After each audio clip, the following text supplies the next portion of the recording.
Queria agradecer a Flaxo por ter me convidado para estar aqui hoje com vocês. Eu vou fazer uma apresentação que é fruto de uma pesquisa recente do doutorado, que eu terminei tem um mês. Então, é um tema que está muito fresco e acho que é um tema também que nesse momento é muito importante assim da gente falar sobre ele.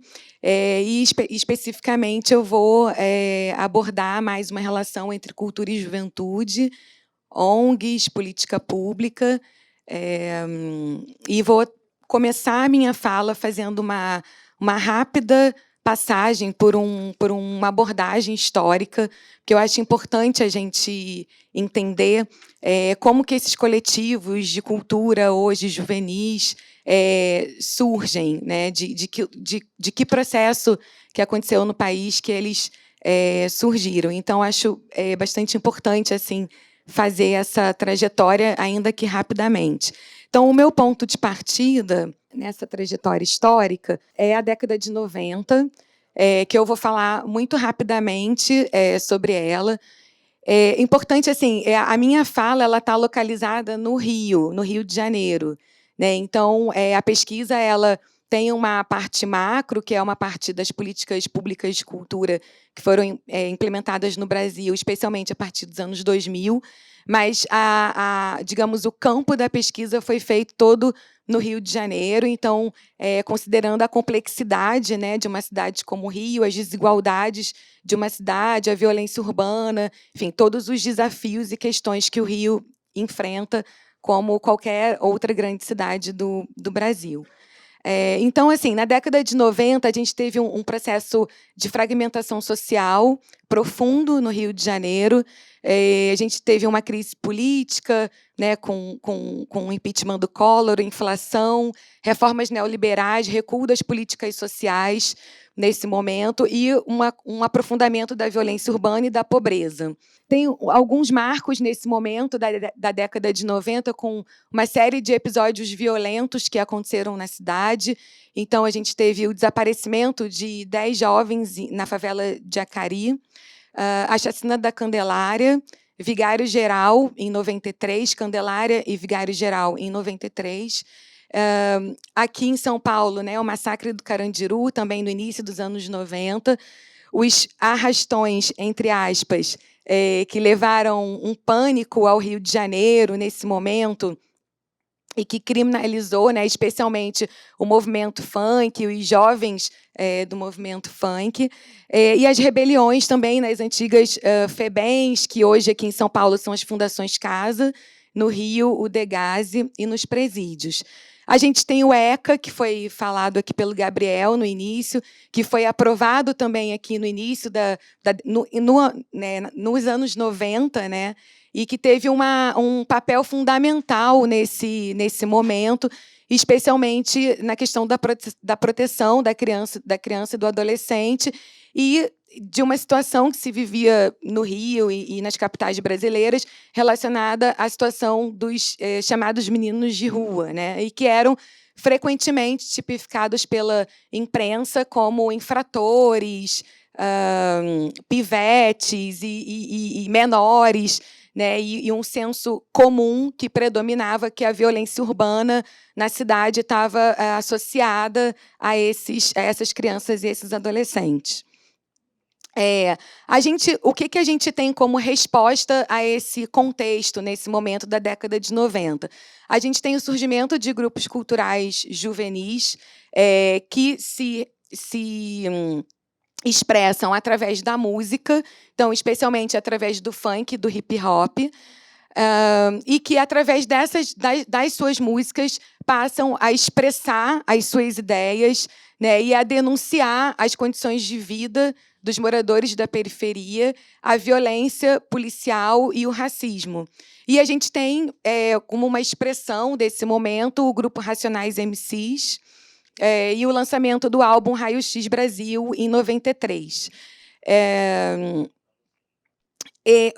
A gente também, eu vou voltar um pouquinho nessa questão do Racionais. No Rio, a gente tem também uma reação a esse contexto que foi também o aparecimento de grupos ligados a iniciativas de arte e cultura, que naquele momento, respondendo a uma conjuntura também política e social, né, se organizam em ONGs, nas organizações não governamentais, e que são as primeiras organizações do Rio de Janeiro que são formadas por jovens de seus próprios territórios, e que montam essas organizações, e que hoje são grandes organizações que acredito que alguns de vocês conheçam, como o Afroreg, em Vigário Geral, que foi para Vigário Geral, né? Já era um grupo de jovens que organizavam festas, tinham um jornal comunitário, e que, a partir do episódio de Vigário Geral, onde 21 pessoas de uma mesma família foram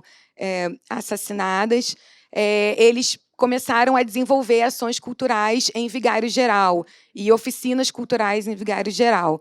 É importante dizer que todos esses episódios de violência que marcam a década de 90, eles foram praticados por policiais militares que foram julgados, né, e condenados por esses atos.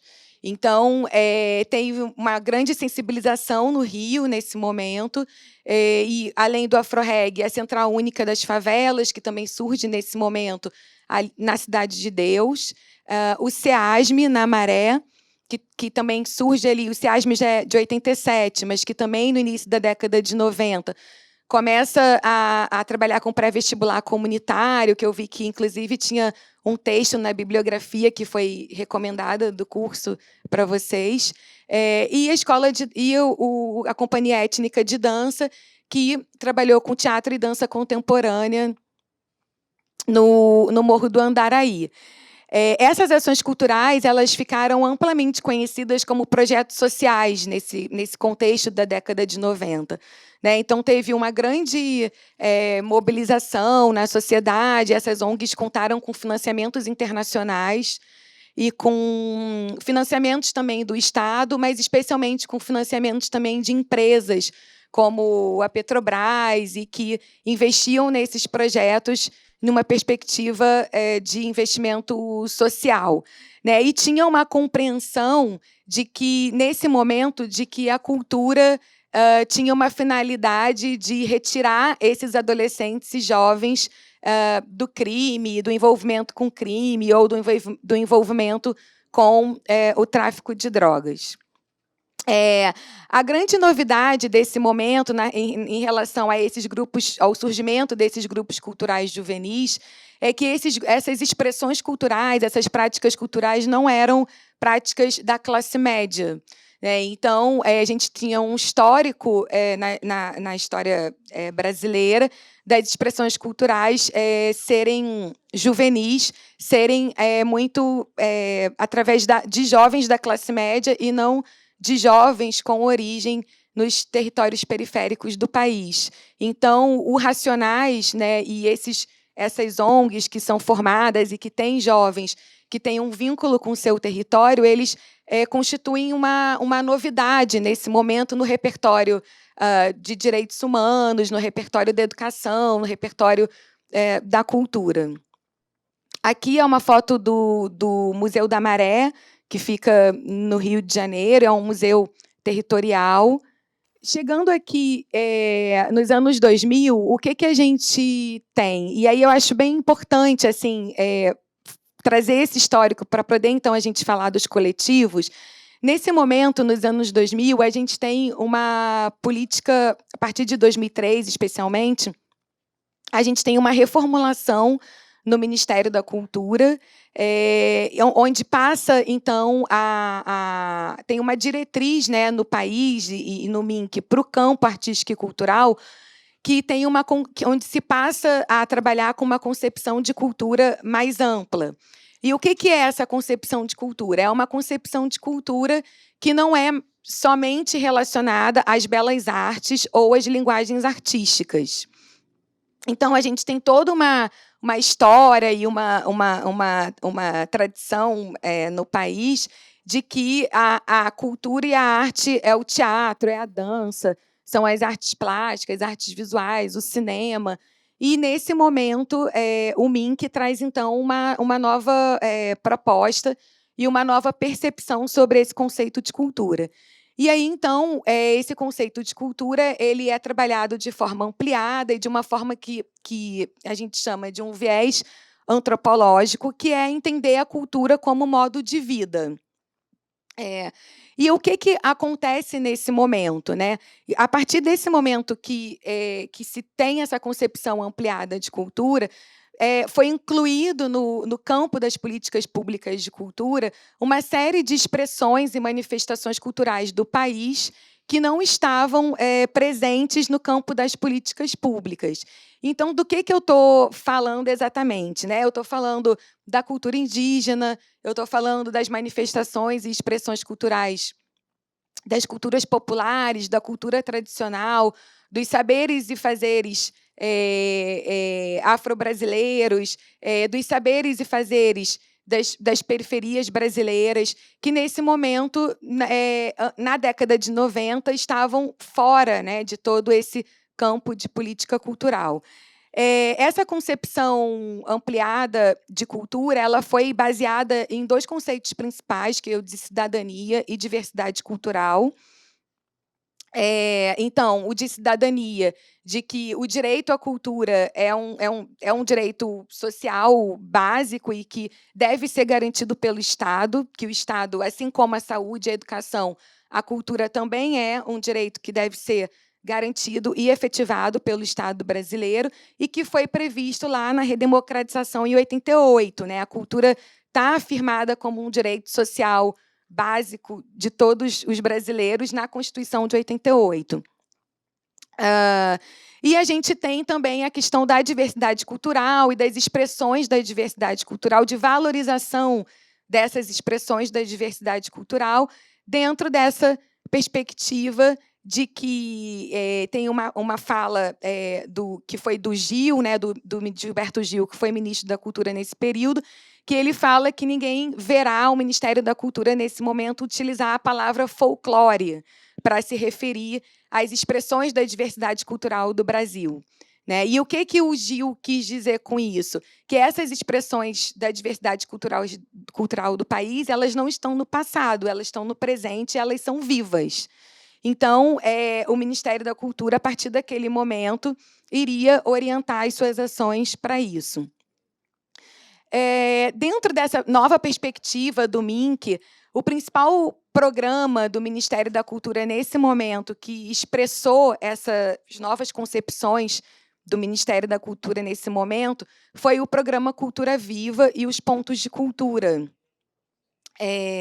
E que foi um programa, de fato, assim, que foi bem revolucionário no país, porque foi um programa que teve uma grande capilaridade.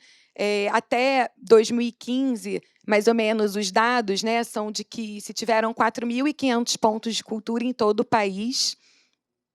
E esses pontos de cultura, quem são esses pontos de cultura? Né? Esses pontos de cultura são majoritariamente organizações não governamentais que atuam territorialmente, atuam nos seus territórios com iniciativas culturais comunitárias e que, nesse momento, receberam, por meio de um processo de editais, de seleção, receberam um aporte de recursos diretamente do Ministério da Cultura. E aí tem um fator que é muito importante, que esse programa, né, não foi uma simples transferência de recurso para essas organizações, mas esse programa ele trabalhava conceitos muito importantes, como conceito de autonomia, conceito de protagonismo social e um conceito de empoderamento. Então, teve uma série de conceitos que estavam na base desse programa que foram compartilhados nesse momento com essas organizações sociais que já atuavam no Brasil inteiro desde os anos 90, como a gente viu aqui anteriormente. E o que chama atenção também? Essas organizações que foram e são pontos de cultura, porque uma vez ponto, sempre ponto, elas trabalharam majoritariamente com a formação artística e cultural de jovens desses territórios, né?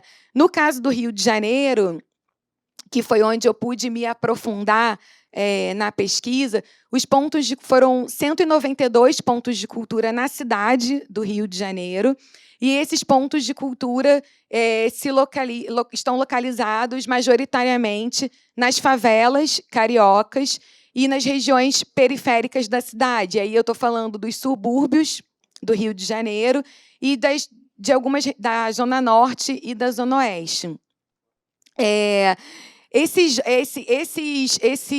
pontos de cultura, eles, além deles terem oportunizado, deu essa,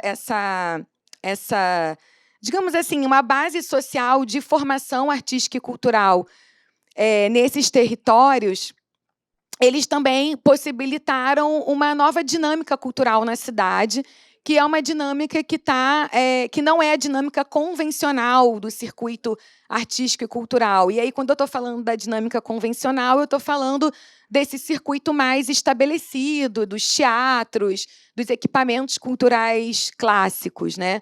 Então, foi possível, nesse momento, ter um circuito artístico e cultural no Rio de Janeiro que está para além de um circuito que se estrutura onde tem uma circulação maior do capital econômico da cidade, que é na zona sul do Rio e no centro. Aqui é um desses pontos de cultura e dessas organizações, que é a Escola Livre da Maré, no Rio de Janeiro. E aí eu chego, então, nos coletivos, que é onde eu gostaria de me aprofundar um pouco mais. O que eu pude observar nessa investigação, que eu fiz? A partir de 2010, já ali aqui na segunda década dos anos 2000, eu pude perceber que tinha uma série, no Rio de Janeiro, tinha uma série de coletivos jovens que se formaram nesse momento e que começaram a criar e a produzir culturalmente na cidade e que prioritariamente ocupavam os espaços públicos da cidade. Então, ocupavam as praças, ocupavam as ruas, os parques, as vielas, os becos, e que começaram, então, a construir, de fato, uma programação cultural, um processo cultural na cidade que se organizava tanto nas redes ou nas ruas, como se fala, né? Então, essa organização passava muito pela utilização das redes sociais, especialmente. Foi um momento que o Facebook começou com esses eventos, então todo mundo se confirmava nos eventos, e também de encontros presenciais.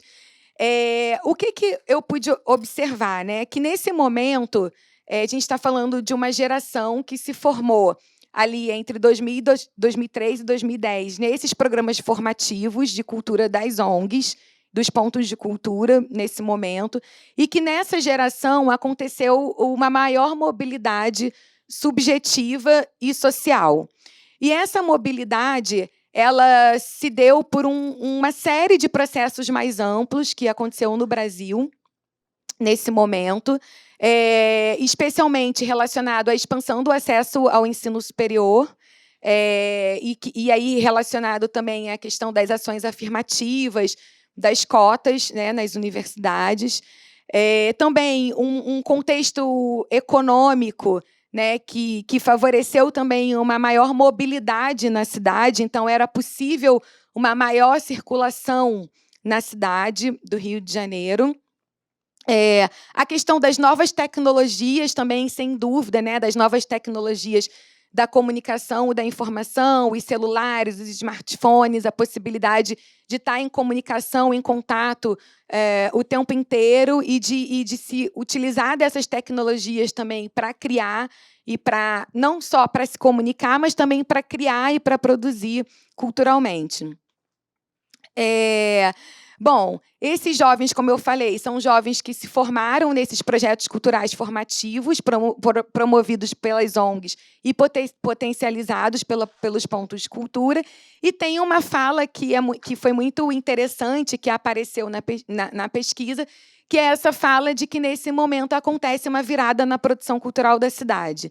E essa virada se refere ao momento que esses jovens saem desses programas formativos, saem do lugar de aluno, para, então, virarem protagonistas dos seus próprios processos. Bom, tem um marco temporal que é muito importante nesse contexto, que foram as jornadas de junho de 2013. Então, assim, 2013 é um momento que nas entrevistas, né, aparece como um momento que, então, potencializa esse protagonismo, né, que é como se tem um antes e depois de 2013, de um lugar também de contestação às instituições e ao que está estabelecido, inclusive às ONGs. Né? Então, tem uma fala muito crítica de alguns destes jovens às ONGs, desse lugar, né, da própria estrutura hierárquica das ONGs, né, as próprias noções das ONGs, de você ter uma centralização das atividades e dos jovens nunca, dificilmente estarem num lugar de proposição dentro das ONGs. E isso é um paralelo que a gente pode fazer com a realidade das escolas também. E nesse momento de 2013, eu considero assim que teve uma ampliação da base social da cultura no país e com uma geração que é formada nesse momento e com uma geração que reconhece esse contexto favorável que aconteceu nesses 10 anos, por onde é uma geração que tinha, nesse momento, 15 anos, que hoje está de 25 até 30, mais ou menos. Bom, eu trouxe algumas falas, aqui o PowerPoint desconfigurou, mas eu vou ler aqui um trechinho, que é do Luiz Fernando Pinto, que é um jovem que realiza o Sarau do Escritório, no Rio de Janeiro, que é um sarau que acontece no centro da cidade, e por um grupo de jovens de várias regiões do Rio de Janeiro, mas que, em sua maioria, moram na Zona Norte e na Zona Oeste do Rio. E aí, o que o Luiz Fernando traz no depoimento em 2013 foi onde a gente começou a encontrar todo mundo na rua. Começou a pipocar vários grupos de ocupação do espaço público, porque tinha uma dificuldade de ocupar os espaços da prefeitura e os espaços fechados. Porque essa galera, que era a galera de projeto, de ONG, ela começa a se encontrar em outros lugares e começa a perceber que eles podem ser protagonistas do que eles fazem, do que elas fazem. Essa fala do Luiz Fernando, ela é bem interessante, porque esses coletivos eles começam a questionar um lugar da autoria, que é um lugar muito presente na produção artística e cultural, né? A questão da proteção do autor, a questão da autoria mesmo da obra, do produto cultural. E eles começam, então, com os coletivos, isso tem um deslocamento, né? Essa autoria é uma autoria coletiva, não é uma autoria de ninguém, de uma pessoa, de um indivíduo, é uma autoria do grupo. E tem também um questionamento ao circuito cultural estabelecido da cidade. Então, quando ele fala que a gente começa a ocupar as ruas porque a gente não podia ocupar os teatros, né, ou porque os teatros estavam fechados, porque, nesse momento, os teatros no Rio de Janeiro foram fechados após aquele episódio do incêndio da Boate Kiss, em Santa Maria, que eu acredito que alguns de vocês devam lembrar. E os teatros no Rio de Janeiro foram fechados por questões de incêndio, de riscos de incêndio. Então, esses jovens que foram para as ruas para montar, para, então, produzir, criar, se expressar culturalmente e ocupar o espaço público. Então, esses coletivos eles começam a questionar por que a produção cultural da cidade é centralizada na Zona Sul e no centro do Rio de Janeiro? Por que na Zona Norte e na Zona Oeste não tem a mesma oferta cultural que se tem em outras regiões da cidade? Então, nós vamos criar o nosso próprio circuito. Aqui é o Sarau do Escritório, que que é esse evento que o Luiz Fernando, que eu li aqui o depoimento, organiza. Ele faz parte do coletivo Peneira e é ator, entrou na universidade, participou de diferentes projetos culturais no Rio de Janeiro, onde ele pôde ter uma formação crítica e cultural, e isso é muito importante, porque a formação que esses jovens tiveram nessas organizações e nos pontos de cultura foi uma formação que não foi só uma formação artística e cultural, mas foi um espaço também de formação crítica muito importante e que se reflete diretamente na forma como eles se posicionam hoje na sociedade, né, e na forma como eles enxergam também todo esse processo e o seu próprio papel hoje na cidade e no país. Então, o Sarau ele é um evento que acontece uma vez por mês na Praça João Pessoa, que é no centro do Rio. Também isso é muito interessante, porque a questão da mobilidade, da circulação na cidade, que eu falei aqui anteriormente, foi uma questão que realmente se fez presente nesse momento, a ponto desses jovens saírem dos seus territórios e organizarem um evento no centro do Rio de Janeiro, né? E o que a fala do Luiz Fernando, especialmente, é que todo mundo se encontrava no centro do Rio após as manifestações. Então, a gente resolveu marcar que a gente faria o evento no centro da cidade. E é um evento que é organizado não só por esse coletivo, mas por vários outros, e que eu vou falar um pouquinho também dessa permeabilidade dos coletivos. Também, nesse momento, tem uma questão muito, muito interessante, que é esses eventos que os coletivos fazem têm uma multilinguagem. Então, se a produção cultural, digamos, mais convencional, ela muitas vezes é dividida em caixinhas, né? O teatro, a dança, o audiovisual, as artes plásticas, as produções culturais dos coletivos, eles mesclam essas linguagens. Então, nos eventos, você tem o audiovisual, você tem uma projeção de filmes, você tem poesia, se tem apresentações teatrais, se tem apresentações de dança, tem uma criação também coletiva, um palco aberto. Então, a noção de público não é uma noção do público convencional, é um público que pode intervir no evento, no momento onde ele está acontecendo.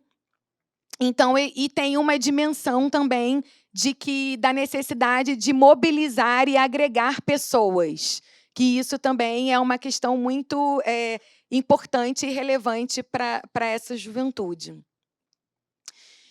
Então, assim, algumas dimensões que estão envolvidas, né, na prática cultural desses coletivos.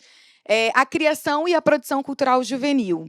Então, assim, é uma juventude que não é mais suficiente somente o lugar do aluno, né, o lugar do aprendizado. A compreensão é que o aprendizado, até botei ali, que é um aprendizado bumerangue, que é um aprendizado que eu ensino e eu aprendo de forma horizontal. Né? Então, aprendemos e ensinamos todos coletivamente. Essa questão da criação da produção cultural juvenil, eu vou insistir que ela é muito relevante, porque a gente tem um histórico aí de compreensão, que é um histórico de democratizar o acesso à cultura. Né? E na maioria das vezes, o que isso quer dizer? Isso quer dizer que vai ter um espetáculo de teatro produzido por uma companhia, digamos, um grupo galpão ou uma companhia jamais estabelecida e que vai lá se apresentar no território considerado periférico, ou então que vai ter uma formação de público com pessoas que não têm acesso a esse espetáculo. Eu não quero dizer que isso não é importante, é importante, mas já saímos desse lugar há bastante tempo. Então, assim, o que hoje está se colocado, né, quando a gente fala de uma produção cultural contemporânea, territorial, a gente está falando de uma compreensão de como que se pode oportunizar a criação e a produção cultural desses jovens que moram nos territórios de periferia. A gente não está falando em levar cultura para ninguém. Então, isso é uma chave que precisa virar, que já não cabe mais, né, assim, nas discussões do campo artístico e cultural. Uma outra dimensão dos coletivos é a mobilização de pessoas, né? Então, isso é uma coisa que aparece muito assim, nos eventos. Então, a própria estratégia da multilinguagem, de reunir pessoas de diferentes linguagens artísticas, é uma estratégia para agregar pessoas, porque se vem um grupo de teatro, um grupo de poeta, um grupo do rap, essas pessoas trazem os seus públicos, digamos assim, né? Então, é uma estratégia também de agregar mesmo. Tem essa questão, né, do conhecimento coletivo, horizontalizado e compartilhado, e esse aprendizado bumerangue que eu coloquei. A questão, uma noção, né, de autonomia. Então, quando se coloca, alguns desses jovens se colocam nesse enfrentamento crítico com as ONGs, por exemplo, ou com o próprio Estado, tem esse lugar também da necessidade de ter autonomia. E um protagonismo coletivo. Então, não é um protagonismo individual, mas privilegia-se o protagonismo do grupo. Uma outra questão também muito importante é a abertura dos códigos. E o que significa isso? Significa que a metodologia, a forma de fazer desses coletivos, né, a prática cultural desses coletivos, ela é aberta e permeável. Então, outros jovens, outros coletivos são convidados a interferir nessa metodologia, né, a contribuir com essa metodologia. E isso não só, por exemplo, é muito comum a gente ver hoje, né, nas práticas de financiamento coletivo das produções culturais, esse apoio, né, financeiro a produções culturais que as pessoas se identificam e querem ver sendo realizadas. Mas, além dessa questão do financiamento, é importante entender que a metodologia de trabalho desses coletivos ela é permeável e aberta. Bom, aqui é uma fala do Léo Lima, que é um jovem fotógrafo e educador do Rio de Janeiro. Ele integra o Favela em Foco e o Cafuné na Laje. E aí um pouquinho do que eu estou falando do conhecimento bumerangue, que é uma fala do Léo. E aí ele fala, é curioso, porque a criação dos coletivos que eu participo tem muito a ver com a ideia do aprendizado que acontece. Ela não é uma via de mão única, ele é meio bumerangue. Você ensina e você aprende. Então, é um pouco do norte dos coletivos que eu acabo participando e também da fotografia que eu produzo. Aqui é uma foto de uma atuação do coletivo do Cafuné na Laje, no Jacarezinho, que trabalha com audiovisual e cinema.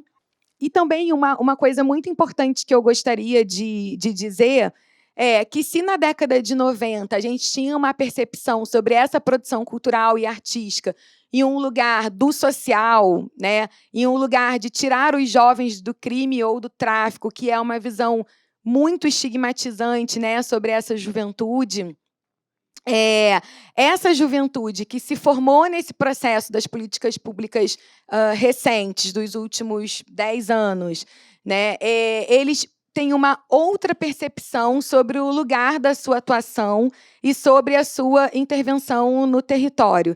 E aí eu gostaria de trazer, então, essa fala do Léo Lima também, né, sobre como ele percebe a atuação do Cafuné na Laje, no Jacarezinho, que é uma favela do Rio de Janeiro e o lugar onde ele nasceu.